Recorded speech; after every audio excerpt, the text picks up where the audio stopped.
Hello there, I'm Hari Zainuddin and this is TVS Nightline. Let's begin with our top stories. Trees play a crucial role in maintaining balance in the ecosystem. However, modernization have led to rapid decline of Earth's green cover. Sarawak is not lagging behind seed bomb or aerial reforestation, a novel initiative adopted to intensify its greening efforts and protect the environment. Chief Minister Datuk Patinggi Abang Johari Tun Openg said the method will not only cut the use of labour, but it is also a smarter approach to Sarawak's efforts in increasing its area of forest. Tapi kini itu ada teknologi nak ia berjalan ke diri dan boleh dapat guguk ke diri. Bermakna kita gunakan teknologi. Jadi apabila kita gunakan teknologi, dapatlah kita menambahkan pokok-pokok yang kita tanam. Abang Johari said this when officiating the Letor Day Restoration Program in Bintulu and the launch of the Drone Seeding Project 2021. He added the state government has allocated a huge budget to implement this agenda, which is in line with the 12th Malaysia Plan. Abang Jo said the state's aspiration of developing green networks will indirectly create an urban forest, which will then produce a network of green lugs throughout Sarawak. This initiative is also in line with the post-COVID-19 2030 development strategy in environmental sustainability. Meanwhile, Sarawak Forest Department Director Datu Hamdan Haji Muhammad said the government intended to collaborate with higher learning institution on forest research. Sebagai langkah ke hadapan, Jabatan Hutan Sarawak juga telah berbincang untuk mengadakan kerjasama dengan pihak Universiti Putra Malaysia, kampus Sarawak, dalam bidang penyelidikan perhutanan, termasuklah memperkasakan teknologi drone seeding untuk disesuaikan dengan seed bowl yang telah pun dibangunkan oleh Jabatan Hutan Sarawak bagi mempercepatkan proses penanaman di seluruh negeri ini. Bintulu has positioned itself as a petrochemical hub in the region, luring foreign investors to increase their investment in Sarawak. Utilizing our natural gas. So what happened is we want Bintulu to be the petrochemical hub in Sarawak through the establishment of our SCDC Petchem hub to realize this objective. Abang Johari assured there will be substantial job opportunities once the methanol plant is ready for startup by the end of 2022. The project will generate job opportunities both during the construction of this mega project. Actually, I was surprised to see so many cars parking. And all these cars belong to the workers here. And which is anticipated during this construction time period to have a total workforce that could reach 4,500 workers. And 300 staff during the operation of the plant. And this will provide a lot of speed off for other opportunities, including its services and maintenance. There is a need to harness the natural resources further and to not focus exclusively on upstream activities. For this effort, Abang Johari disclosed that Petchem has initiated the one-year technician training program TTP with Petronas in step. All trainees are Sarawakian and currently there are 74 of them undergoing the training. Abang Johari said this is one of the state's initiative to increase the quality of livelihood among Sarawakians, especially those living in rural areas.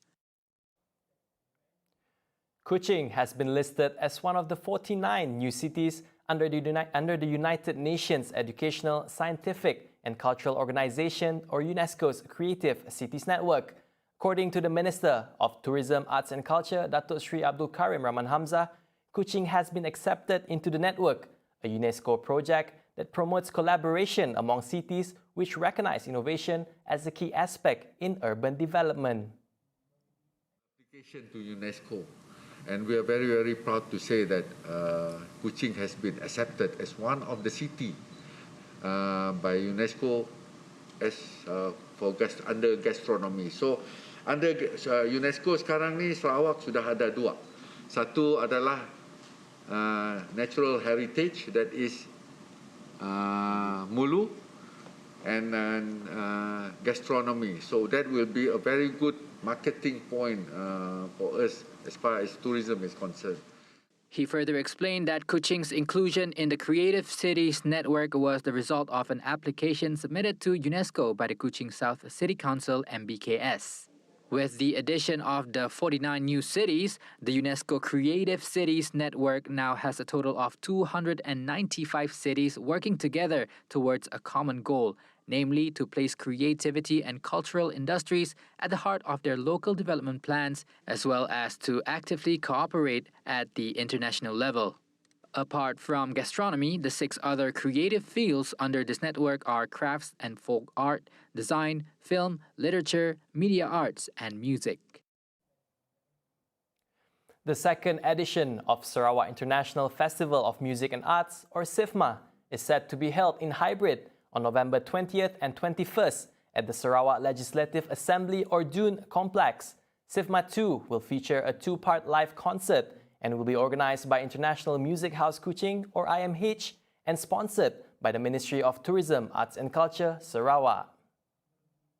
SIFMA aims to revive and highlight the dynamic field of music and art on the world stage by bringing in communities around the globe together, including renowned dancers, conductors, choirs, singers, and artists from different parts of the world. SIFMA 2 will also include a Let's Talk forum, which highlights inspirational stories and advice from significant figures, as well as fans in the music and arts community. Another highlight is Be a Host, Be a Host, which invites the audience to enjoy the festival live visual showcase with friends and family via a watch party hosted visually from anywhere in the world. If anyone wants to be a watch party host, all they need is a venue, whether it is in their home or an event space like a cafe or a mall. The virtual event on November 21st will be live streamed from multiple locations, not just within Sarawak, but Malaysia and the rest of the world, through partners and vendors, thus helping to attract the masses and generate revenue for them. The 2-day hybrid event will be presented live at DUN and live streamed via Facebook and YouTube at SIFMA Official at 7:30 p.m. with a virtual show on November 21st from 5 p.m. to 7 p.m. A high voters turn up during an election is crucial in the formation of a government in which the majority reflects the people's mandate. Parti Pesaka Bumi Putra, or PBB, Vice President Datuk Sri Abdul Karim Rahman Hamzah hopes that the number of registered voters who will fulfill their responsibility and turn up to vote in the upcoming state election to exceed 70%.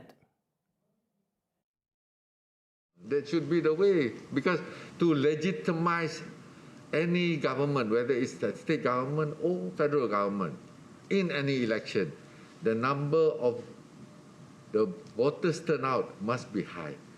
I would love to see for the Sarawak PRN, the voters turnout to be 70-80%, which is always the case. My area has always been 75% above, and I hope to see more than 75 this time around. Karim added that the Standard Operating Procedure, or SOP, which forbids face-to-face campaigns, will not affect the campaign efforts being done, which has started even before the pandemic hits. Of course, siapa-siapa yang nak bertanding tu, dia mesti ada cara-cara mereka sendiri. Bagaimana hendak mempromosi mereka sendiri. Jadi,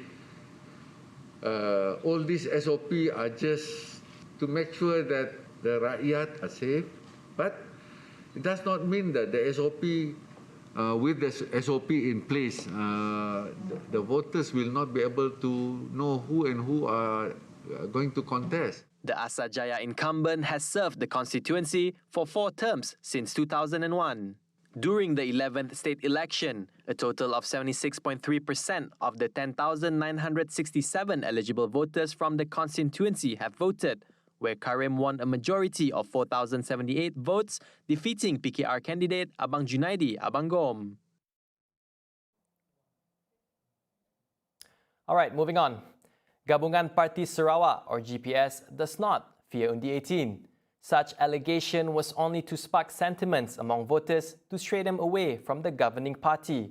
Tasik Biru incumbent Datuk Henry Jineb said even if Undi 18 is effective, they would still not vote for the opposition. Mengatakan kita takut itu, yang mereka fikir ni undi 18 akan memilih pembangkang. Tidak.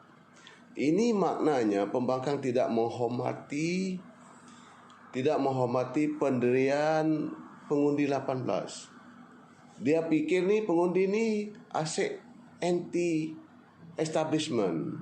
Dia fikir undi 18 ni jadi pembangkang. Mana boleh? Mana boleh kita fikir pengundi pendirian dia kepada pembangkang. Henry stressed that the GPS government has been Sarawak's caretaker during the pandemic and for other developments that has been undertaken in the state. As such, he believes that young voters should be well informed of what GPS has done through various news posted on social media. Saya tak percaya mereka akan memilih pembangkang sebab pembangkang tak ada bukti mereka boleh bawa pembangunan. Ini pendirian saya kepada pengundi 18. Kalau saya mau mereka mengundi sekarang. Tapi kita tak boleh tunggu. Apa akan berlaku nanti? Kalau kita tak buat PLN sekarang, apa akan berlaku pada esok hari, pada esok bulan? Kita tak tahu kan? Kita tak tahu penyakit ini. Tapi kita sudah lama, dunia sudah lama terbubal sebenarnya. Term kita sudah habis 6 hari bulan Jun tahun lepas. Tahun ini. Mau tunggu apa lagi? Pilihan raya harus dibuat. Tapi PRU nanti datang kita tengok macam mana. Henry also stressed that GPS will be the only party that can provide assistance to 18-year-olds who will be looking for job opportunities once they graduate high school. Kerajaan yang terbukti dapat membantu kerajaan GPS saja. Bukan PSB, bukan PBK, bukan DAP. DAP kita bagi peluang 22 bulan, habuk pun tak ada. The reopening of the tourism sector in Sarawak on October 1st has certainly given a breath of relief to the industry players. However, tourism industry players must be fully prepared in terms of facilities as well as standard operating procedures or SOP. According to Serembu incumbent Miro Simo, this aims to avoid disappointment from both tourists and visitors alike. Therefore, he urged tourism industry players to identify the factors and strategies that can attract tourists. Saranan saya ialah supaya pemain-pemain industri yang memegang konsesi produk ini mulalah untuk membaik pulih dan membawa produk ini balik seperti yang dikehendaki oleh pelancong dan pelanggan-pelanggan di luar sana. Itu yang paling penting yang perlu kita nampak sekarang. Jangan kita main buka saja. Betul. Tetapi pemain-pemain industri belum bersedia lagi. Nanti orang datang bawa perasaan kecewa, keluar dalam sosial media, cakap bukan main lagi tapi produk tak ada apa-apa pun. Itu kita tak mau berlaku seperti itu. The Movement Control Order (MCO) that was implemented since March last year until September of 2021 have caused more than 5,000 divorces in Sarawak, the Dewan Rakyat was told today. Women, Family and Community Development Deputy Minister Datuk Siti Zailah Muhammad Yusof said among the major reasons that contributed to the number was misunderstanding among couples, drug addiction, financial issues, being hot-tempered, and depression due to the pandemic. Siti Zailah was responding to a question by Lanang Member of Parliament Alice Lau Kiong Ying, who wanted to know the statistics on divorces during the MCO period. According to Siti Zailah, the number of Muslim divorces recorded during that period was 3,582 cases, while 2,076 cases involved non-Muslim couples. She added that her ministry has taken several initiatives to assist in cases involving domestic violence with the cooperation of other agencies. This included creating temporary transit centers at mosques, mobile and static local social support centers, and safe houses for victims of domestic violence. For safe houses, Siti Zaila added that 5 premises have been gazetted in Sarawak out of 39 nationwide.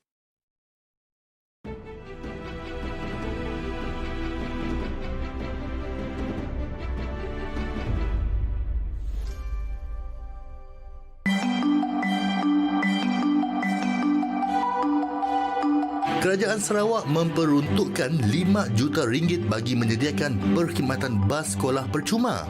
Inisiatif ini untuk membantu ibu bapa yang kurang berkemampuan menghantar anak-anak mereka ke sekolah dan secara tidak langsung mengurangkan kesesakan lalu lintas.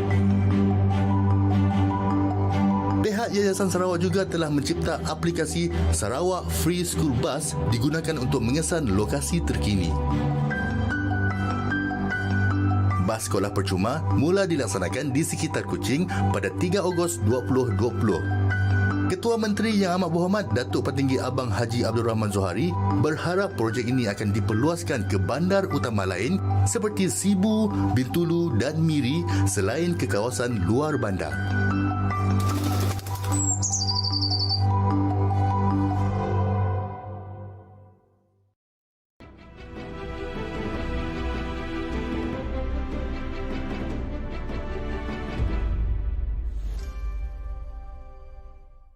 Welcome back. Sarawak recorded a total of 416 new COVID-19 infections today. Of the total, 405 cases had no to little complications, while 11 cases were categorized as severe infections where patients required respiratory assistance as published by Sarawak Disaster Management Committee SDMC. To date, Sarawak recorded a total of 245,375 cases cumulatively. Kuching recorded the most with 138 cases, Miri has 55, Sibu 31 cases, Bintulu with 41, and both Muka and Limbang recorded 21 cases respectively. 13 new deaths were recorded involving individuals aged between 49 to 98 years old with underlying health issues such as high blood pressure and diabetes. 6 deaths were recorded in Betong, 4 in Miri, 2 in Kuching, and 1 in Sibu. SDMC also announced the end of the Jalan Semaba Industry Cluster in Kuching. There are 20 active clusters currently in Sarawak, with no new emerging cluster. The government is confident that Malaysia is on the right track to achieve the 6.5% deficit target this year. However, much would depend on the country's revenue performance, how far it can reprioritize spending, and the final GDP outcome. As such, Tengku Zafrul said all eyes will now be on the country's second half year performance. Meanwhile, Malaysia recorded a respectable 7.1% GDP growth in the first half of 2021, compared with a contraction of 8.4% in the same period last year, all thanks to the effectiveness of the government's economic stimulus and financial aid programs. We rationalized our expenditures in 2021 to accommodate the increase in the COVID-19 fund to 39 billion ringgit. This is to finance the additional assistance and stimulus packages. So in total, the overall deficit for this year is expected to be 98.8 billion ringgit, up from the original budgeted amount of 84.8 billion ringgit. The finance minister said the third quarter 2021 GDP results will be announced next week, and the government is projecting weaker numbers given the various containment measures during that period. However, he expressed confidence that a strong recovery would be recorded in the fourth quarter Q4 of 2021.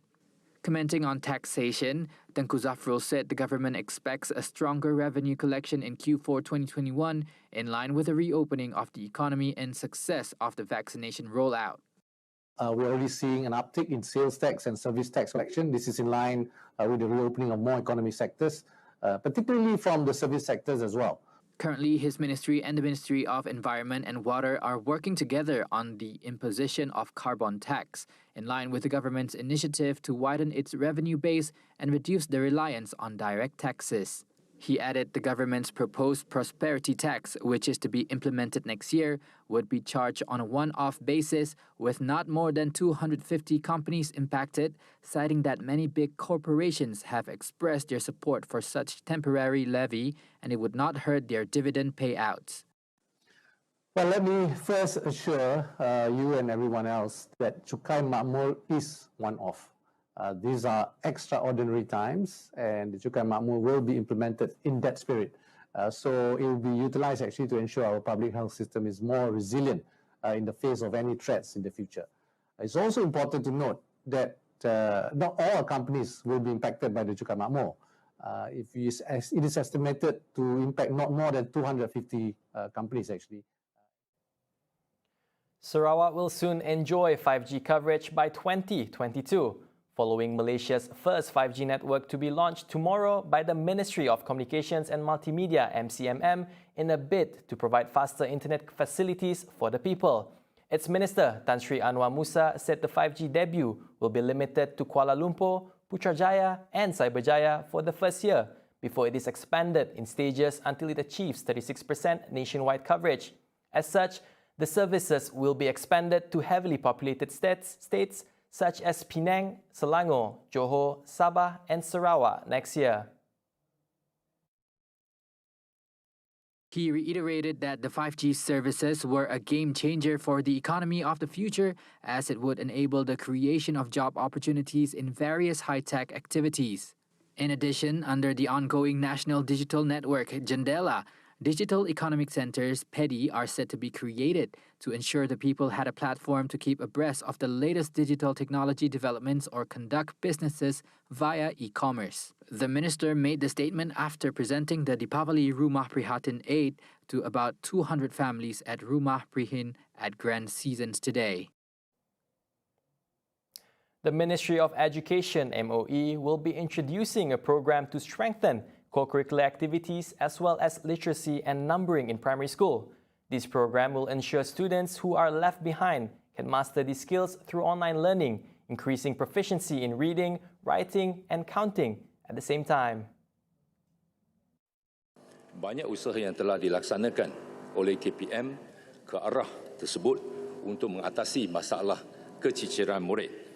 Jadi di antara langkah-langkah yang telah ambil termasuklah menyediakan panduan pelaksanaan program pemekasaan pelaksanaan kurikulum ataupun KPM Pekasaku sebagaimana yang saya sebutkan tadi. Jadi mengenai soalan spesifik, mengenai peratusan dan sebagainya akan saya salurkan kepada Yang Berhormat Patan Lupa. KPM juga memperkenalkan program literasi dan numerasi sekolah rendah atau Primary Literacy and Numeracy Plan untuk memastikan murid sekolah rendah menguasai sekurang-kurangnya tahap penguasaan 3 dalam bahasa Melayu, bahasa Inggeris dan matematik. Pelaksanaan plan adalah sebagai program sokongan pengajaran dan pembelajaran PDP yang menyeluruh untuk membantu memantapkan kemahiran 3M. This was Dr. Mas' response to the question prompted by the Batang Lupar Member of Parliament Datuk Sri Rohani Abdul Karim regarding the monitoring of students that are left behind due to the online classes implemented during the pandemic at the Dewan Rakyat. He added MOE has implemented program pemulihan khas for students facing difficulties mastering their basic skills. Good news for travelers. 135 countries will no longer need to undergo the pre-departure screening test, 8-day screening test, nor the mandatory quarantine upon arrival in the United Kingdom. The ruling will be effective on November 22nd at 4 a.m. UK's local time. Thereby, those who are fully vaccinated with Sinovac vaccine should be able to travel to the United Kingdom once its vaccinated travel lane VTL is announced. This was following UK's announcement of recognizing the said vaccine apart from Sinopharm and Covaxin, which were produced by China and India, respectively. Children below the age of 18 arriving in the country will be treated as a fully vaccinated individual. Travelers would only need to conduct their own screening test a day before their departure. Britain's Secretary of State for Health and Social Care, Sajid Javid, said the announcement was made to promote more incoming international tourists. Previously, Health Minister Khairi Jamaluddin was in talks with UK Secretary of State for Foreign, Commonwealth and Development Affairs Elizabeth Truss regarding the VTL between the two countries. Truss arrived in Malaysia on Monday as part of her visit to Southeast Asia after being appointed as the country's Foreign Secretary last September. With Sinovac's recognition, the VTL may be announced soon.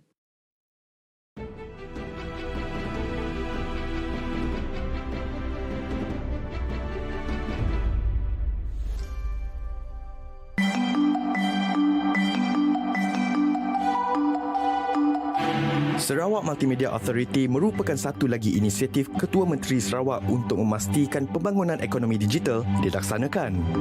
Di bawah Dasar Ekonomi Digital Sarawak, SMA mengenal pasti 8 sektor ekonomi dan 7 pemangkin.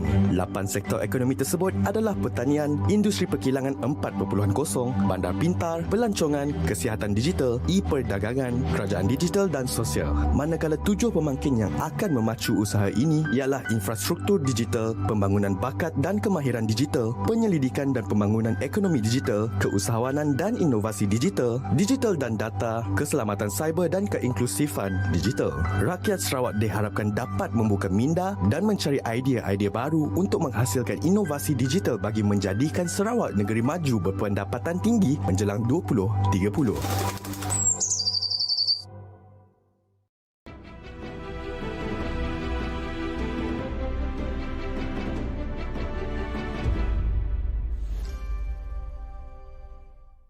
Thank you for staying with us. Now let's wrap up the TVS Nightline with some global updates. Following the explosion of the fuel tanker in Freetown, Sierra Leone, the death toll has risen to 115 from 101 just yesterday. Hundreds gathered on the outskirts of the city to mourn for their loved ones at a mass burial of the dead on Monday. For us, a huge loss of life. As His Excellency said, it is a difficult time for everybody who have relatives. Some people don't even know that their relatives are dead, and some of them, were coming, bearing burnt without recognition. You can't recognize them, and so it's a really difficult time. Over 100 people have died. Here we're bearing like 76 of these people. Some have been taken by the relatives who recognize them. Some have died in the hospital and have been taken by the relatives. So it's a real sad time, and hard and difficult for many people, including me. Victims included people who had flocked to collect fuel from the ruined tanker. Since hundreds more are currently hospitalized, the death toll is expected to rise in the next few days. Freetown's health service is currently overstretched and underfunded, resulting in a steady decline of medical staff since the Ebola epidemic in 2014. I call Australians to continue to pray for the people who have lost their lives, and pray for the families, pray for those in hospital who are in severe pain at this time and this moment. His Excellency said he visited many of the hospitals where the victims, those survivors are being held at the moment, and they're in real pain, severe pain. So really just to pray for these people so that they can maintain life, and for our partners and all those who will come to help in cases like this where there's severe burns, to just come and pray and pray for our people, pray for our country, pray for our nation, so that we're able to have the courage to survive this and move on, and especially the family members. In 2017, more than 1,000 people were killed in a deadly landslide. Victims were buried at the same cemetery during a similar procession.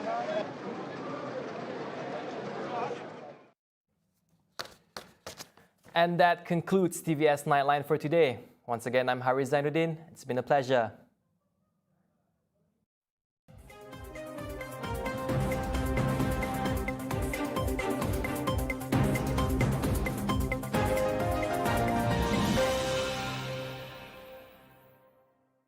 Pilihan Raya Negeri ke-12